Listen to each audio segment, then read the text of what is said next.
Hello, I'm Dave Craybill with iHemp Michigan. We're live on the iHemp Hour. iHemp Michigan's mission is to educate, inform, and promote the research, development, and cultivation of industrial hemp here in Michigan. iHemp Michigan advocates for wellness in people and the planet through hemp. And it begins with the farmer. We're talking regenerative ag today. I love this. Saw Robbin's presentation. Thank you, Robbin, for joining us today. Robbin Pott from Pott Farms. But let's say hi to my co-host here, Blaine Bechtold, partner in crime. You survived the expo? Yeah, we're getting back in the saddle. It was nice to take a couple weeks off to kind of regroup and re-get things going here, but glad to be back on, certainly. And for those of you that may not be aware, Dave and Mike and maybe Robbin, do you know what this month is in hemp? Is it hemp history? There you go. Yay, Robbin. Yay. Robbin gets a Frisbee, Dave. Just so you know. So, all right. So, yeah, this is Hemp History Month. So, pretty exciting. A lot of great things going on. We'll talk about that a little bit later. And I've got a little news to share on that. And quite a bit of news actually later in the show. Since we've been off for a few weeks, a number of things have happened that everybody needs to be brought up on. So, we'll have that about mid part of the show. Excellent. And Mr. Brennan. Yep, that would be me. So I represent the dark side of the force above 0.3. And I was kind of amused when I saw who we were having on the show today, Pott Farms. And so I was thinking of my audience, but clearly not. So, yeah, I look forward. I missed your presentation at the expo. So I'll look forward to hearing about regenerative farming. All right. So, Robbin, yeah, I enjoyed your presentation. Robbin Pott is the creator, co-founder of Pott Farms, L3C, a regenerative hemp company in Willis, Michigan. What does it mean to be regenerative? It means that our systems are designed to restore and sustain rather than deplete our resources, and that they are rooted in justice. I mean, that sounds cool. For the past 4 years, Robbin has been practicing regenerative farming and learning about living soil while cultivating hemp naturally. She comes from a 20-year academic career as a child advocate and has designed the farm to also provide job opportunities for youth from disadvantaged backgrounds. So welcome, Robbin. We're so glad to have you here, and I know you have a presentation to dive into whenever you're ready. All right. Well, thanks so much, Dave, Blaine, and Mike for having me today. I'm very excited to be here to be talking about living soil and how it can help you build resiliency in your crops and in your businesses. Okay. Thank you for the introduction. And before I start talking, I always like to kind of orient the audience and get a sense of where the audience is in terms of what I'm talking about. So I'm going to start with a few questions. And I know the audience can't answer, but I'm going to ask Dave, Blaine, and Mike. Uh-oh. Yeah. So what percentage of you is actually microbial life that is not you? And this is the cells in and on your body. 70%. All right, I'm going to take 20. I'm going to go 80 just to be higher. That's not one of the choices, Dave. Well, I wasn't looking at the screen. I'm sorry. Oh, well, that's funny. You have really Robbin. good instinct. Because at any given time, you are actually made up of 70 to 90% of the cells in and on you are microbial life that are not your DNA. Okay, it only makes 1 to 3% of your body weight, but the majority of your cells are not you. Okay. And I have another one. What percentage of microbes that we know in the world are harmless to humans, that either benefit us or at least don't harm us? 99%. I'm going to go with 99. Yep. I'm going to say 10%. I'm going to go the other way. Okay. Yeah. Greater than 99% of the known microbes in the world are harmless to humans. Okay. So, and at this point, you're probably asking, like, what does this have to do with farming? What does this have to do with regenerative practices? And the answer is really everything. And I ask these questions. Whoops, there's the answer. And I ask these questions to just kind of get you to start open your mind to the reality that microbes are everywhere. And for me, this is my definition of what regenerative farming is. Regenerative farming is cultivating the soil microbial life so that your plants can take care of themselves. Regenerative farming is about cultivating the life in the soil. And so today I'm going to talk about three things. The first thing I'm going to talk about is the soil food web, what it is, who's there, what they do, how the whole system works, okay? That's really like all the other regenerative farming practices will make sense if you have a foundational understanding of what living soil is. So we're going to start there. And then I'm going to talk about the 4 core practices to regenerative farming and how they cultivate the soil microbial life. And then I'll wrap up with listing several reasons how using these practices builds resiliency in your farming systems, but also in your businesses, okay, and even beyond. So that's what we're doing today. And then we'll open up for questions. There's going to be a break near in about 30 minutes, and we'll open it up for questions. So let's start with the soil food web. And I'm going to get my pointer here. Where is it? I learned this before the meeting. Oh, if you have questions out there today, go ahead and send them in on the chat line, and we'll have them ready for when Robbin gets done with her presentation. Yeah, great. So the soil food web, this is the foundational piece that you need to understand. And this is from the U.S. Department of Agriculture, this very basic illustration.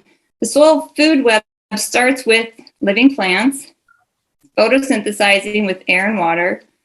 They produce sugars and proteins that a lot of ends up being fed through the roots of their systems and out into the soil. And we'll talk about these functions and how they all tie together. And I'll be connecting dots as we go. But first, photosynthesizing plants, and then they die, and you've got your organic matter in the soil. And this next part, you can see insects and worms and birds and mammals with your eyes. I'm going to be talking and showing you pictures of the microbial life. We're going to be talking about bacteria, fungi, protozoa, nematodes, and microarthropods, okay? So part of some of the training that I've done in recent years, I've been trained to use a microscope to assess the life in the soil and see who's there and if they're in the right numbers. So I am going to start showing, where are you? Whoops, there we go, it's just delayed. So here's the first picture. This is a photo I took with my microscope, and the foundation of the soil food web are bacteria.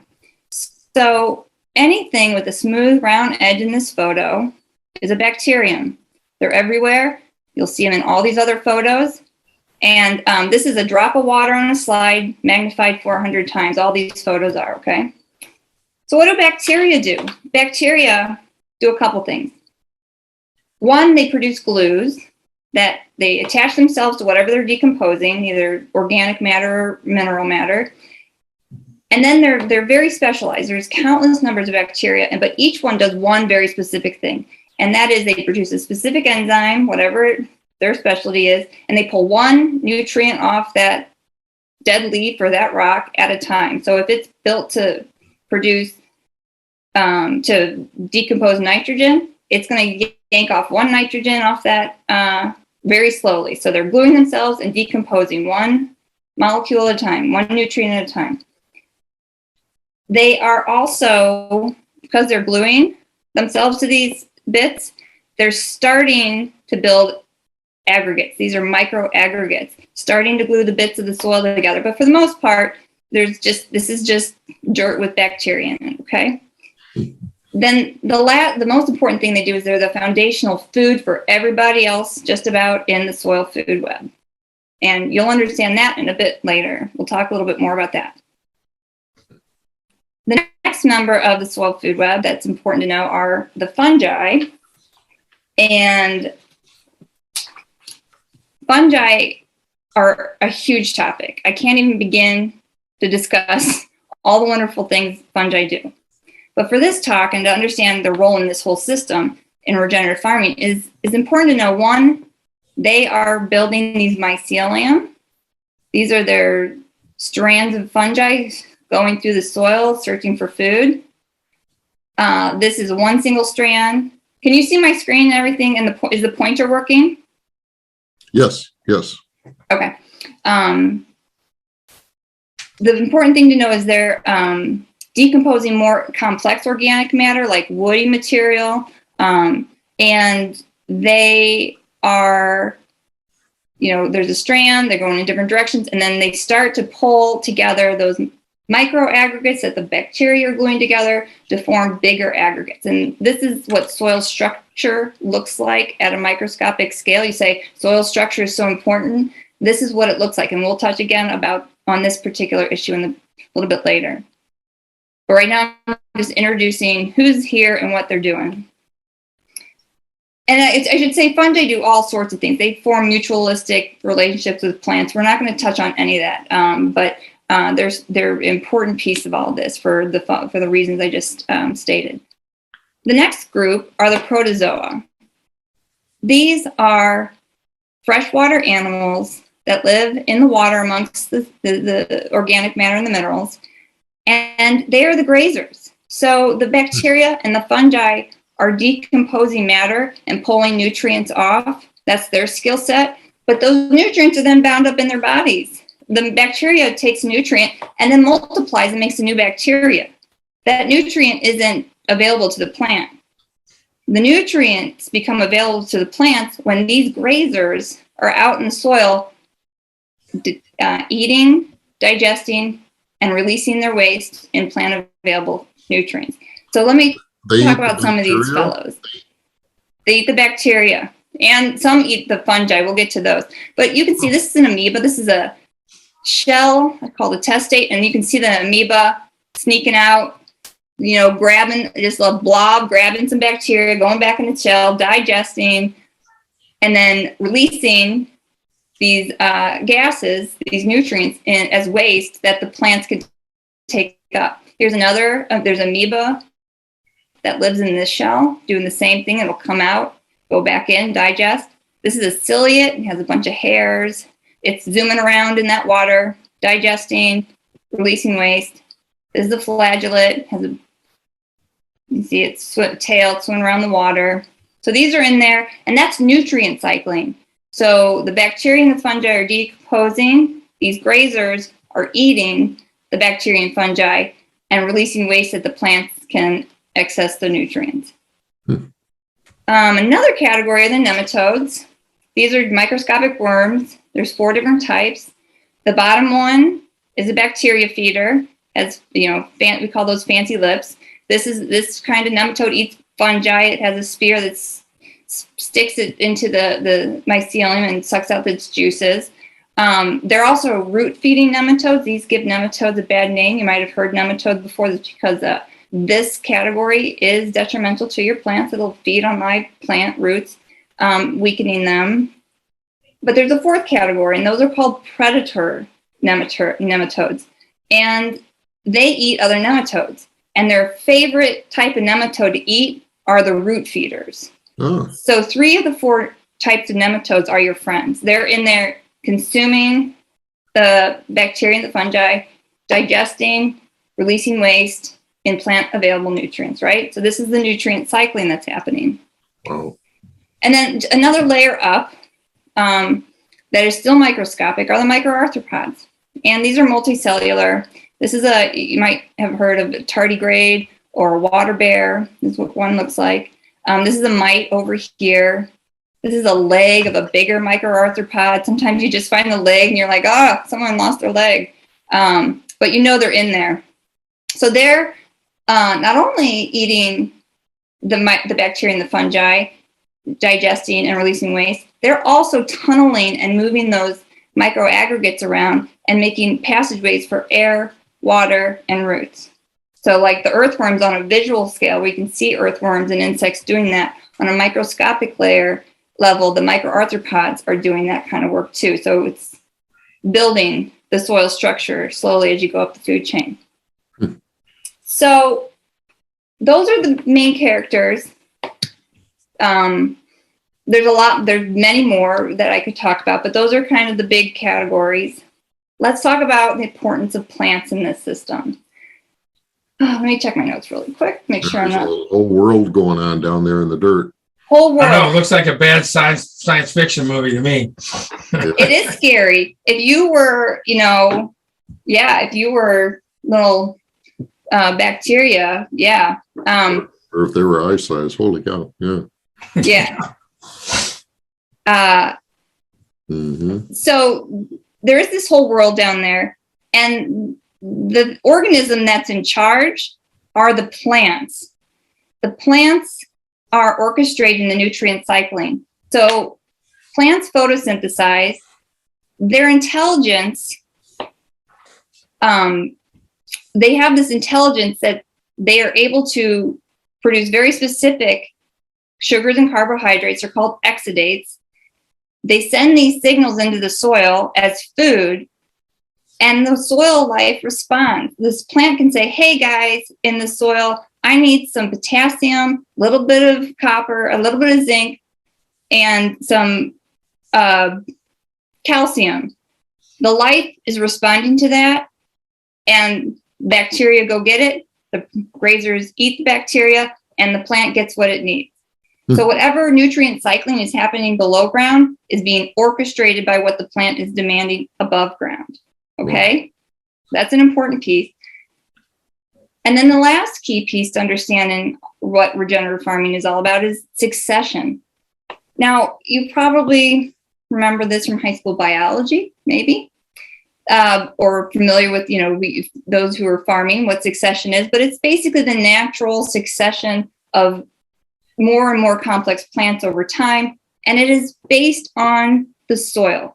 It is based on the balance between bacteria and fungi in the soil. So you've got early succession where you've got disturbed soil. You've got all bacteria, no fungi, probably not a lot of predators or grazers in the soil. And you've got weeds. And we call them weeds, but I really like to think of them as first responders because they're really designed to begin the healing process of soil. They're going to grow deep roots. They're going to grow quickly. They're going to have a lot of seeds that disperse easily far and wide. They're going to start the photosynthesizing, sending the food into the soil. They're going to start dying back, adding organic matter. And as you get farther into that process, you got, then you get to grasses, vegetables, row crops, shrubs, flowering, fruiting trees, big deciduous trees, conifers into old growth. That's the succession. You've got early, mid, and late succession. Regenerative farmers aim for mid-succession soil. This is the most productive phase of succession. This is the most resilient phase of succession. So this is all bacteria in early succession, almost all fungi in old growth. Mid-succession is a balance. I mean, there's fine-tuning to be done depending on what crop you're after, but basically a balanced mix of fungi and bacteria for this productive soil, okay? So that is the whole soil food web. That's how the whole system works. Now let me switch kind of topics a little bit and talk about practices or principles of regenerative farming that lead to cultivating this system below the soil, right? I'm going to list them and then I'll go into detail about each of them. Using compost, reduce tilling or disturbance, year-round cover plants, and cultivating diversity or polycultures, okay? That's it. Now, each of these, I could talk all day on each of these, but, just to give you an idea of, what the universe of these practices are, it's these four. Let's talk about compost. Compost is, you want to use really good compost, well-made, aerobic, good mixture of brown and greens. And we use compost in lots of ways. We can put it out in the field as is. We can make an extract and spray it out as a soak into the soils. We can make teas where you're brewing and really increasing that life in that tea over a couple of days. And we also like to use it as mulch around our plants to keep the soil cool and moist. And as it decomposes, it adds its CO2 to the plant right at its base to give that plant a boost of carbon dioxide, which is good for them. They like that. And why you want to use this is because it's going to inoculate your soils with the life. Really well-made compost is going to be chock full of those members of the soil food web, and putting them out in your soil they'll multiply and they'll spread. And that using compost is an excellent way of doing that. Now, do you mix the compost into the soil, or is it you just lay it on top? We lay it on top. We usually just are laying it on top. And it just and adding it like it's top down, because the rain, it'll come down. Because if you bury compost too far, it could get locked into an airtight pocket, and then air's not getting in there, and then it goes anaerobic. And you should have me on to talk about anaerobic conditions. It's bad. So, but yeah, we're just on top. And I wanted a couple other points. Oh, animal component. A lot of times when you look at, you research regenerative agriculture, it's going to be like, you're going to need an animal component. Well, that's a lot for beginning farmers, and for many farmers. We use animal manures in our composting system. So our animal component is coming through our composting system. Okay. The next of the 4 practices is reduced tilling. And I think this is probably the scariest one for farmers. And it's not no-till. I think no-till is a misnomer that scares people. We avoid tilling, and when we do have to do a disturbance, we know that we need to do work to restore the soil back to a mid-succession soil. So one of the things, our favorite way to reduce tilling is to just sheet mulch. We don't disturb the soil, we'll build up. And so this is our first garden that we built in 2018. We use reclaimed cardboard, freely available with a little work, reclaimed wood chips on top of that, also freely available with a little work, utility companies, tree trimming companies, and then compost on top of that. And we, rent a dump trailer and bring it in commercially because we can't produce that much on our small scale farm. But then we rake the compost into our beds. And this is a drone picture. We call it our mandala garden. It's 50-foot diameter, and it's a mandala is a repeating pattern garden. And so this is what we sheet mulch this. So no tilling, it was additive. Okay. The third of the 4 practices are annual year-round cover plants. And there's a gold standard here is to figure out how to get a perennial cover plant mix established in your fields. So going back to no-till, we did till once. This was in our pilot field. We tilled once in the fall, and we then seeded it with a mix of cover plants, a diverse set of cover plants. There was 22 different kinds of seeds. There's flowers, grasses, grains, legumes, mostly perennials, but some annuals to kind of get that going faster. This is what it looks like in the fall. Last year, the black-eyed Susans really kind of dominated because of whatever conditions there were that year. This is what the field looked like this spring. We sheet mulched these hills in this cover plant, and we plant directly into these hills. Now, why do you want year-round plants? Going back to the soil food web, remember, the life in the soil is dependent heavily on the photosynthesis, the exudates that the plant is sending into the soil. Food for the microbial life is coming from living plants. And when that food is cut off, the soil food web dramatically declines. So perennial living roots in your soil year-round. And one more thing is we planted a mix that nothing grows higher than 18 inches, and we mow through about June. And after June, the plants are big enough, we don't mow, and the plants, our hemp plants are on their own. They're above the fray, and they're out in the sun. And they have this living carpet around them. So Robin, these Yeah. these circles that you're planting into, is this where you're planting hemp plants in here, or you're Mhm. planting other hemp plants? Okay. Yep. We're our main crop is hemp. We're producing for CBD. We have done a fiber trial in 2020, but we're still really focused on the CBD production, the cannabinoid production. And then the fourth principle practice is really cultivating diversity in your soil. Remember, the plants are directing the nutrient cycling, and the more diverse plants you have, the more diverse nutrient cycling you're going to have. So whatever your hemp plant needs at any given time, it's going to be in the soil because you have all these other plants guaranteeing that there's going to be a healthy, diverse mix of nutrients in your soil. So looking at this picture, this is doing lots of things for us. So you can see our hemp plant in this background right here. This is the understory.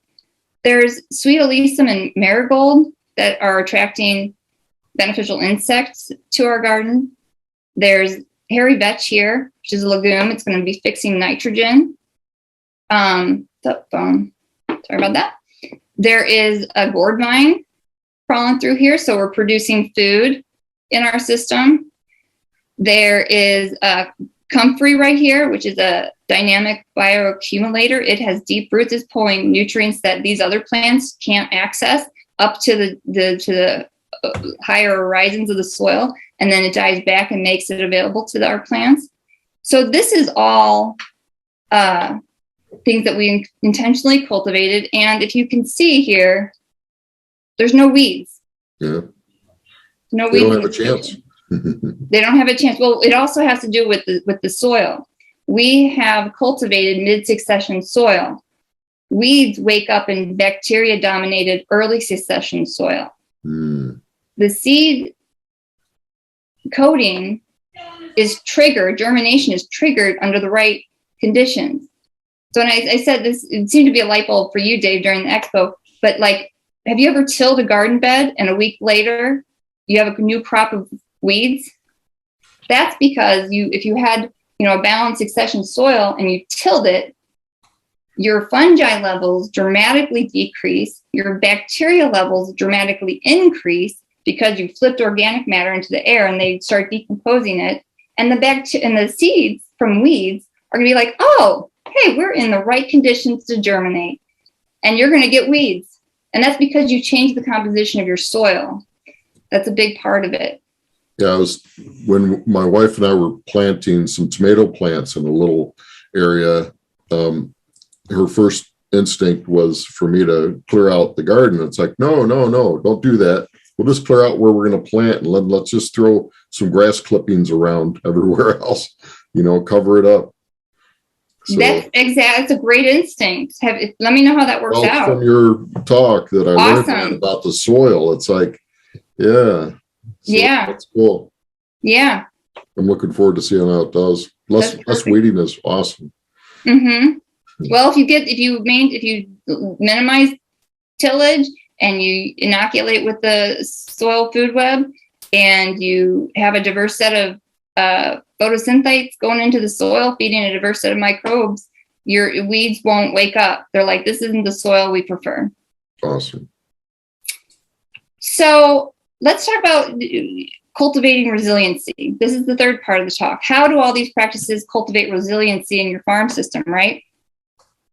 Water retention, number one. So looking back at these photos, bacteria-dominated soil, water is flying through here, just going through it, taking the nutrients. The soil like this is often compacted, so the water is running off of it, right? Versus soil aggregates. Soil that looks like this, the water is clinging to these clumps, pooling in these corners, and it's going to stay put. Okay, this is how soil structure improves water retention. There's a photo of it.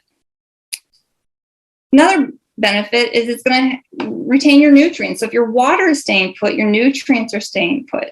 They're not running off. They're not leaching down to the bedrock. Okay. Nutrient cycling, we talked quite a bit about this, but you've got the decomposers being eaten, releasing waste, feeding the plants. So between these three benefits, you're greatly reducing your irrigation costs, if maybe even down to zero. There's no need for fertilizers because you're going to have every nutrient that you need right in place because you have those microbes doing the work for you, okay? And then some other ones that we haven't talked about today, but healthy plants can protect themselves from pests and disease, and healthy plants are plants that have everything they need. So if you have these systems in place, your plants are going to have everything they need to do their own fighting. So there's no need for pesticides or fungicides. Weed suppression. We talked about this. You're cultivating the right kind of soil. Weeds aren't going to wake up. Weed suppression. That's going to save you on herbicides. And a kind of a bigger, you get up, kind of bigger picture, resiliency in terms of, humanity on the planet. You're going to be capturing and storing carbon. There's many ways that soils and living plants do that. But one, I wanted to highlight this, one of my favorite pictures. This is fungi. Fungi store carbon. You can see it clearly in these pictures. They consume carbon, and then as they grow, they shellac the insides of their mycelium with it. These black borders, that's carbon. That's carbon. That's all carbon. So increasing your fungi level, increasing your ability to store carbon. This could come into handy when we get into carbon trade, carbon credits. This is part of the carbon sequestration, measuring how much your fungi is storing for the world and getting paid for it. Yeah. Wow. That's beautiful. And then, also, habitat for biodiversity. That's key to saving our wildlife and protecting our animals. I can go on and on about that, but I'm going to pause because there's also resiliency benefits for yourself, for your business. And I'm going to talk about, what we do, what the benefits that we've seen on our farm in terms of, lowering our costs and the benefits for the business. But I wanted to pause, looking at the clock. It's perfect timing. Dave, we're going to take a break and let the guys do their stuff. All right. So we've got some news. This is our news segment. So Blaine, you want to go first? I could do that. Certainly. I'll try to make it as brief as I can because I know Mike's got some really good news to share too. So I just want to give a nice shout out to National Farmers Union. They were at the expo with us as well, exhibiting and sharing their story with people that were there. And they've been a supporter for a long time. We've been working with them as well. And when I was doing some research on Hemp History Month, right? This article came up about Hemp History Week. And this was actually an article from back in June 4th of 2012. So this is way before, anything was really being talked too much about making industrial hemp legal and putting it into the Farm Bill and everything else. And so I just want to give a shout out to National Farmers Union for what they've been doing for years to get industrial hemp here. So just a little brief expert here. Hemp is an untapped opportunity for American farmers, and Hemp History Week, which is what it was known back then, is a time to make our voices heard in support of bringing hemp back to the U.S. farms. Hemp is a traditional American crop grown by George Washington and Thomas Jefferson, but in 1930, misguided federal policy criminalized the cultivation of industrial hemp in the U.S., despite the fact that industrial hemp has no drug value. The outdated policy has created a missed opportunity for American farmers and consumers alike. So back in 2012, National Farmers Union was doing their bit to try to bring hemp in. So that's just one thing I want to talk about. Big news that came out just this last week. Dun Agro Hemp Group Incorporated, the American corporation of the leading Dutch hemp company, said it will set up a North American headquarters and build its first U.S.-based processing facilities in Indiana. Dun Agro, a global leader in the product development for fiber application and a pioneer with 28-year history in the reborn European hemp industry, said the Indiana operation will be modeled after its vertically integrated complex in Holland, not Holland, Michigan. The Netherlands, yes. What's that? The Netherlands. So The Netherlands, say the Netherlands. Holland is actually like a I state can't in say the Netherlands. city. So yeah, I go would ahead. butcher the city really bad. Yeah. So, we're Oudepekela. So if anybody can, Oudepekela, where the company has an environmentally friendly factory and turns out herd, fiber, and other hemp materials for a wide range of applications. So we're excited for Indiana. We're jealous, but we're excited for them. The U.S. facility is expected to be in operation in mid-2023. Now, in the article, they don't say where it's going to be located or anything else on it. They also talk about trying to work with tribes as well. And so we've reached out to them. Hopefully, we'll have some information back from them and be able to have them on the show in the near future to talk about. So I'm hoping that this is located fairly close to the Michigan border so that we can also have some of our farmers participate and be able to expand their operations and be able to provide hemp fiber to them as well. The Midwest Hemp Research Collaborative provides updated reminds growers that the 2022 applications are due by July 16th. MDAR to put out an article on this, and we'll get one up on the website as well. But if you're looking at getting into that, it's part of the database, and which is very, very important as we move forward to figure out what varieties or varietals are going to grow good here, whether it be CBD, whether it be for grain, or whether it be for fiber. So again, the applications are due by July 16th on that if you want to get in and be able to support that. In the past, they gave some discounts on doing the testing for that. And again, all your information goes into a large database, and that's how we can figure out what's going to happen good here going forward. A lot of things happening in Pennsylvania this month and next month. Pennsylvania is really when you read about what's going on there, I hope that our state can see what Pennsylvania is doing to help their grow their hemp industry, and we're looking forward to when that day can happen and we can work with them on that. But there's a let's see, what is it called? Women of Weedville is what it's putting on, and also Pennsylvania Hemp Festival is going to be going on. They've made an offer for anybody that was exhibitor at our expo to be able to exhibit at theirs with a discounted rate. And that is going to happen in July. And let me find the date on that. Saturday, July 30th. That's from 10 a.m. to 10 p.m. They're going to have a children's discovery zone, PA farming forum, presentation displays of hemp speakers, live music, and a VIP party to follow. So we'll get more information out on that, but great opportunity to participate in Pennsylvania for that. And also Let's Go PA is another one that's having an event coming up in July as well. Let's see what else we got. Big news that came out this week too was the federal courts and what they've decided on D8. So the federal courts have decided that D8 is legal, and it wasn't excluded from the production of the industrial hemp plant. So that's going to change a lot of things going forward. A lot of states were trying to ban that, and so that's going to certainly make for some discussion and different avenue that may be taken for D8 and get another market for potentially for hemp farmers to be able to.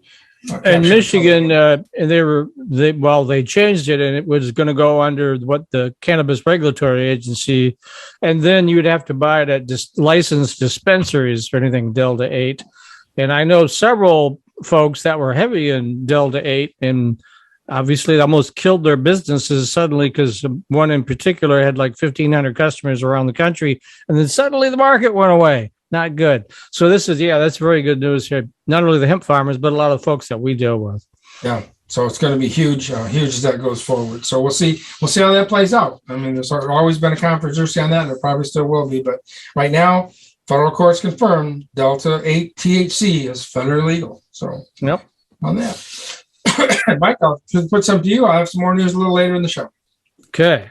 Speaking of federally legal, there's a survey came out, and it showed that something in the neighborhood of 80% of the people surveyed, hopefully that was a good sample, we're opposed to all the prohibitions on making adult use cannabis legal. In other words, only 20% of the U.S. population right now thinks that adult use or the use of marijuana should be banned.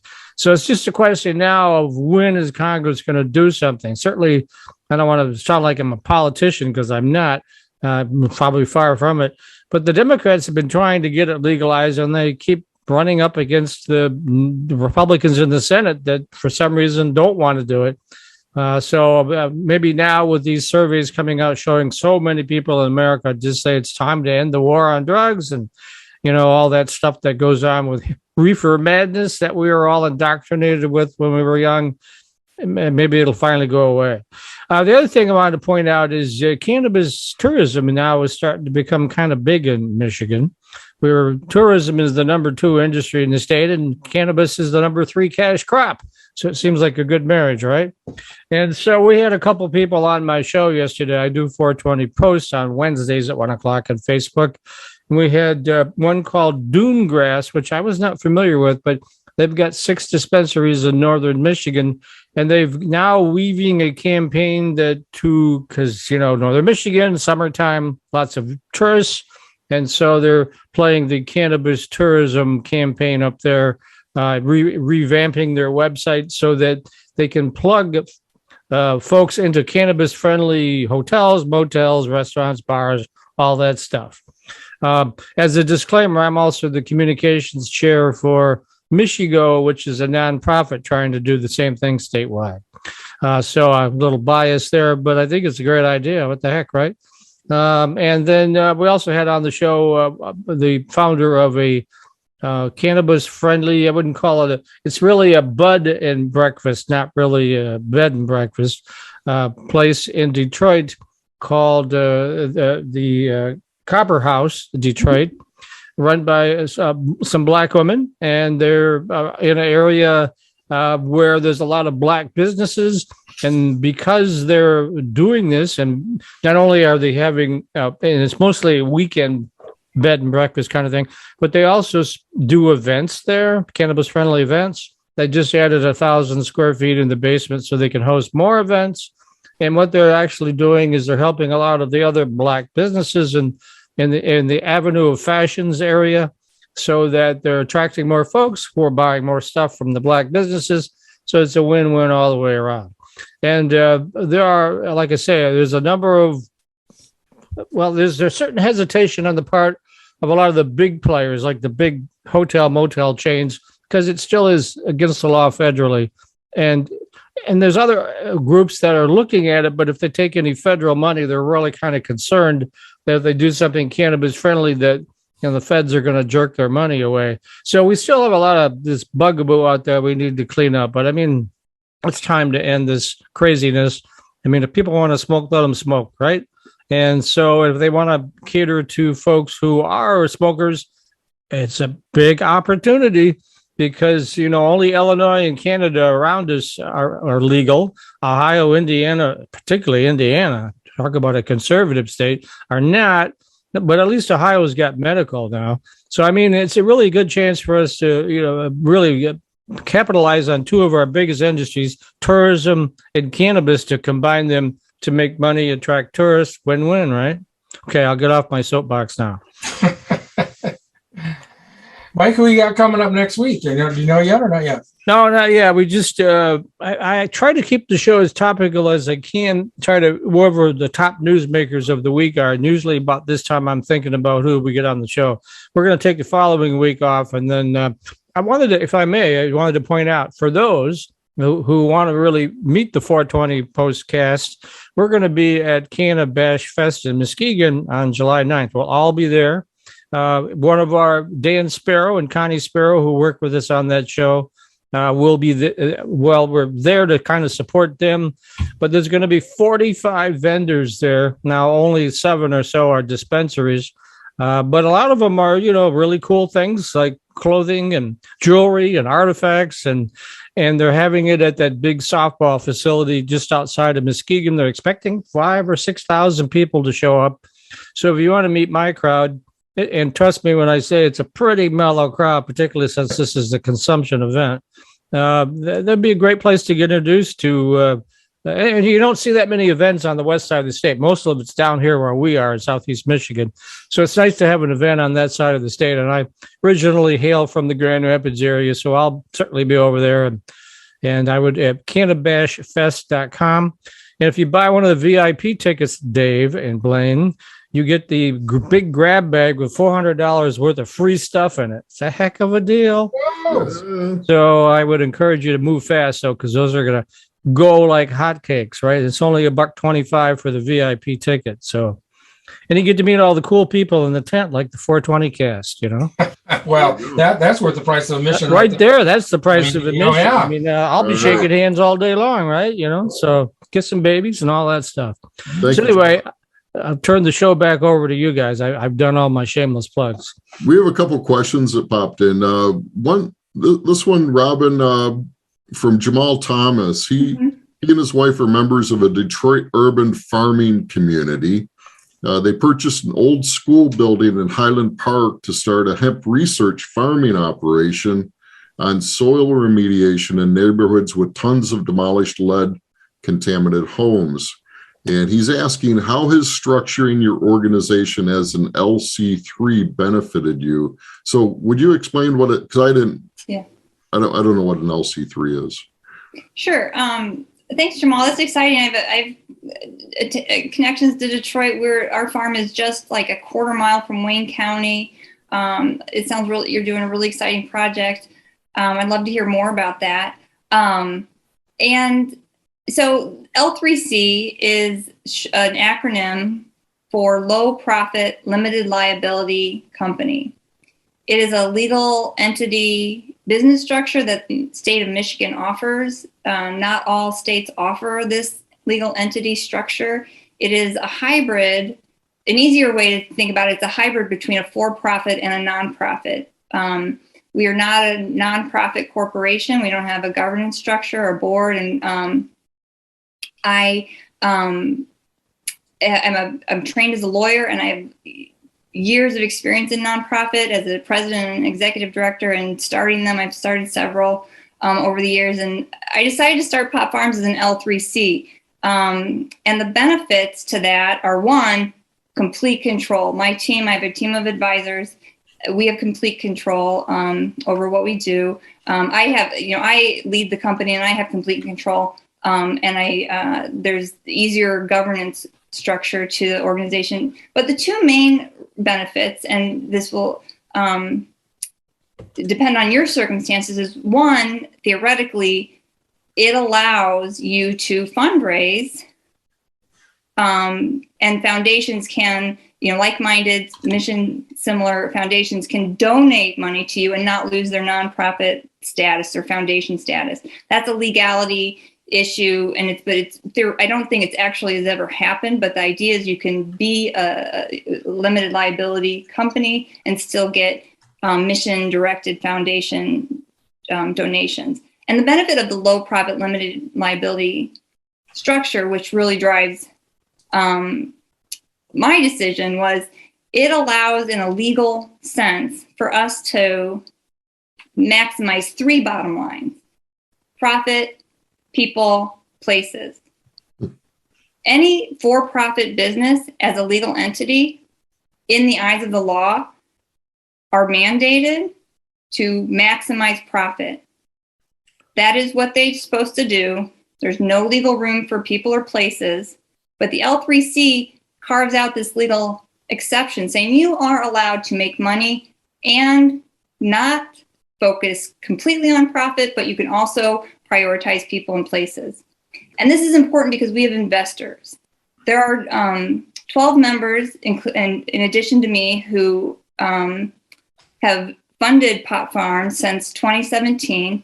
And I, as the leader, the decider, am not legally compelled to make all decisions that are directed towards maximizing profit. My company can also prioritize people and environment and place. So if you're going to have investors, it's legal protection. They can't come back and sue you for not maximizing profits. Not that I'm concerned. Our members are fantastic, but there is that legal protection, but also possibly fundraising. that was a long-winded answer, but it's because a lot of people don't know about this legal structure in Michigan. I like to educate people when I have an opportunity to. Yeah, I'm only aware of a couple of companies that are actually using it, and it's kind of, I wouldn't call it experimental, but like you say, it's in the middle. It's tough to be a for-profit corporation or a nonprofit. This kind of combines the best of both. Mm-hmm. Very interesting. All right, we have one more question, then we'll get back to you, Robin. So Cheryl is asking, and this is a great question. I'm sorry I don't have a good answer for you, Cheryl. But will this hemp plant in Indiana be leading to someone creating hemp fabric? What a great question. I want to buy American-made hemp fabric. Is that available anywhere? No. Damn it. Not that I'm aware of yet. So it's coming. Give it time. We're early. If I can add to that, Carhartt, our Michigan-bred clothing company, is actively pursuing hemp. I've actually was contacted. I'm like, we're so small, I can't provide Carhartt with industrial fiber. But Carhartt is actively bringing hemp fibers online. They were involved in our 2021 expo. We had some of their people. So I know they're, that's on their radar. Yeah. But we need the processing set up. We just don't. That's So I'm going to put a little bit of input in here. I believe that it probably will lead to a lot of different things. This company's been doing this for a long time in the Netherlands, and I'm sure that's probably one of the things that they're providing. So I'm taking a shot here, but yeah, I think this is not a CBD operation. This is industrial. So it's for fiber. Yeah, right. Fiber and herb both. So right. Yeah, so I believe that it probably will, and this is it hurts because we're all taking this step forward a little at a time and making it work. But, this is the infrastructure that needs to get built. Without this infrastructure, right, the textile manufacturer can't make it because we don't grow it and process it for them yet. So all these things are happening, and a lot of great things are happening for sure. So yes, it's coming. And I've heard from reliable sources that in the auto industry, the OEMs, that'd be Ford, GM, they assemble, but they don't really make the parts. That comes from the tier ones. And I know Lear is actively looking for hemp farmers to supply them so they can make fabric for the OEMs. So, and now with Carhartt, there's a couple of really big players that could kind of get this thing in motion, right? Yeah. It's coming here in time. Mm-hmm. So, Robin, let's talk about what you're doing on your farm and what the results have been. Yeah, I'm going to share my screen again. We have some wrap up. So we left off, all multiple reasons why you can how you would cultivate resiliency within your farming system. But in terms of your business, let's see, is it delayed or is it going to go? There we go. So in terms of your business and your life, we talked about how you can dramatically lower your costs through these systems on the farm inputs, reduced or no irrigation even, no fertilizer, no herbicide, no pesticide. The plants can take care of themselves for lower labor. But on the flip side, when your plants have everything they need, you're going to get higher yields. And we're living this at our farm, and we've seen this. We've made mistakes and we've had trial and errors, but we've had some successes. And this is our 2021 harvest. This is our largest plant. It weighed more than 20 pounds. It was, I don't know how tall it was. This is one of our members carrying it to our drying facility. And this was a seedling that we put in the ground in spring. And in the mandala garden I showed pictures of, which was in its 4th season, so really well established. I don't know what that is. Really well established living soil. The only thing we did was maybe irrigate it a few times in the dry season. So we've seen these results. This is happening at our farm. So if you're interested, if I piqued your interest, I have been trained by the Soil Food Web School for the last 3 years. I've finished their foundation courses. I'm certified to do soil biology testing with a microscope. I use it on our farm all the time. And last fall, I started offering it to others. So you could go online and order soil biology tests from our website. You can also contact me if you're interested in consultations, or I even sell some of our compost that we make to inoculate your soil. So reach out if you're at all interested in connecting on what we're doing.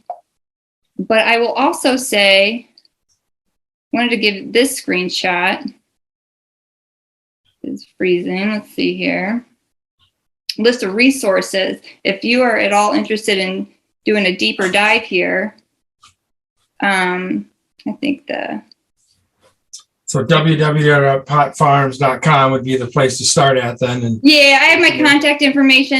I think I'm pushing my laptop to its limit. Let's see if I can. Maybe if you close that little pop-up window, you can change real quick. Okay, let's close that.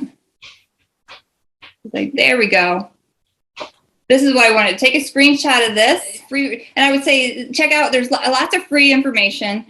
Soil Food Web School, Regen Soil Conference, the Soil Regen Conference. Search permaculture. Follow regenerative agriculture groups on social media. There's a lot of free content. You can start really getting your mind around these ideas. I'll say that, this is happening on a large scale. We are small scale at Pott Farms, but there are those figuring out how to use these principles on large scale farms, 750 acres in Indiana. There's several thousand acres in Montana. There's these examples of using equipment to get these principles implemented. So I don't need to keep it just, to our small niche side of the corner. People are learning and experiencing, and sharing what they're learning. And a lot of it is just really freely available. And then I also wanted to touch base. So contact me if you're interested, but I also wanted to follow up on Mike. So we started off as a marijuana company back in 2017. Yeah, that was where the Pott Farms would fit in real nicely, right? So, and that we will get to that. We still intend to get a marijuana license. We were pre-approved, actually, and then hemp became available in 2019, and we just jumped ship to hemp because we really wanted to focus on the farming, and we really wanted to focus on the job creation, and we've been doing that. And you kind of let the marijuana side thing, maybe the dust settle a bit more, and maybe time will allow our way of growing cannabis be accepted on the marijuana side of things. And talking about tourism, our new farm, our goal is to be a destination farm and possibly a micro business where people come out to our farm, enjoy, consume here.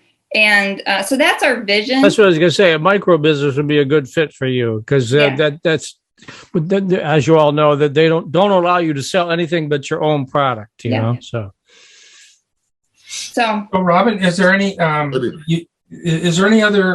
I want to say, opportunities available for like this summer for people to attend or go to learn any more about this in the near area, like in Indiana, Ohio, or, are you doing it? You're probably not doing anything on your farm this year, like a demonstration or anything, or? No, so we always are. So I would say follow us on social media. We are active on Facebook, Instagram, and LinkedIn.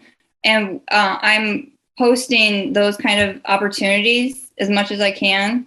I know there's a hempcrete workshop coming up in Chelsea, Michigan in July. I mean, I think you added that to your email last time. Yeah, we're going to talk about that in just a minute. As a matter of fact. Oh, cool. I didn't need to steal your thunder. No. Yeah. That's good. So it's a good segue. Nice segue from him. He likes that. Yeah, and we're at the top of the hour.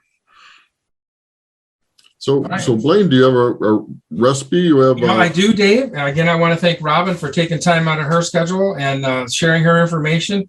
This is great information to share. A lot to learn, for sure.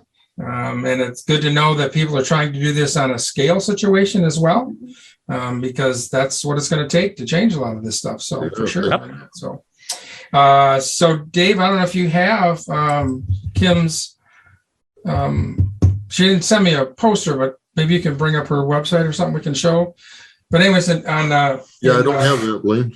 You don't? Okay, that's fine.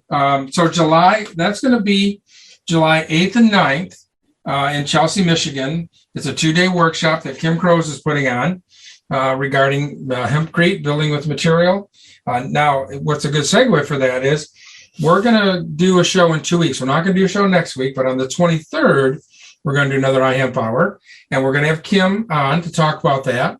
Also, we've invited her cohorts or other crew that was at the expo as well. We invited Rachel and Jacob and Alex to be on the show. So the 23rd will be a great show. We're going to be talking about hemp building material, hemp products, and where that's all going. And maybe Jacob can give us an update on what's happening on the hempcrete being allowed into the building material codes. So exciting where that is going for sure on that. Anything else, Dave? You want to throw anything else, Mike, before we kind of wrap We're it up? just waiting for the Emperor now. So Well, that's coming. Yeah, that's coming.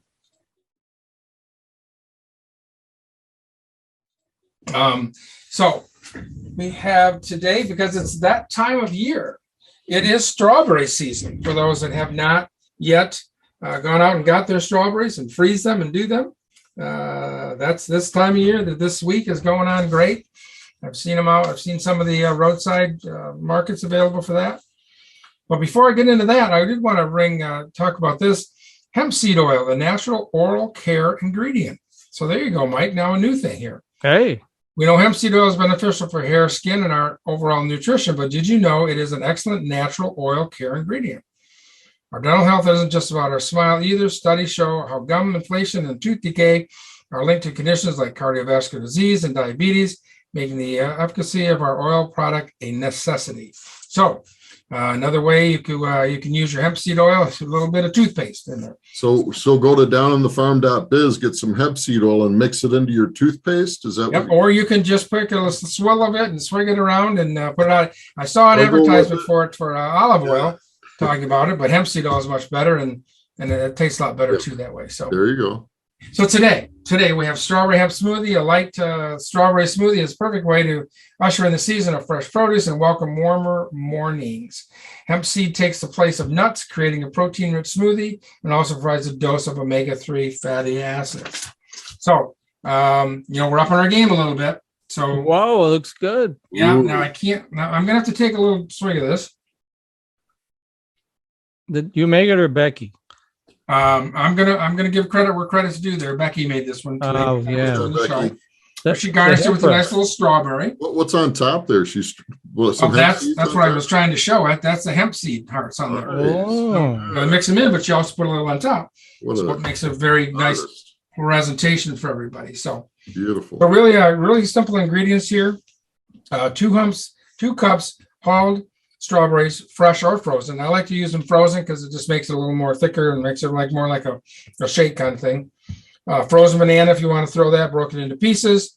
Half cup of water, 3 tablespoons of hemp seed, and a tablespoon of pure vanilla extract. Place all the ingredients in a blender and blend it till smooth, and then you can enjoy and have a very healthy, refreshing shake smoothie. now is there somewhere online where someone can buy hemp seeds? Mm-hmm. There is for sure. If you go to downinthefarm.biz, you can order some hemp seeds there. We had them at the expo. We got a fresh batch in, so those are available for there. Of course, I'd love you to buy them from me, but there are other places you can get them as well. But might as well get them. Might as well order them for me and help me out. Help out the small farmer here. There you go. That's for sure. So we look forward to everybody joining us again on June 23rd. An exciting show with Kim Crows, talking about her upcoming project on July the 8th and 9th. Hempcrete workshop going to be in Chesaning, Michigan. Chelsea, Michigan. Thank you. That's where it's going to be at. So looking forward to that. Excellent. All right. Thanks again, Robin. Really appreciate your time and I had a lot of fun. Thank you. information. It was good stuff.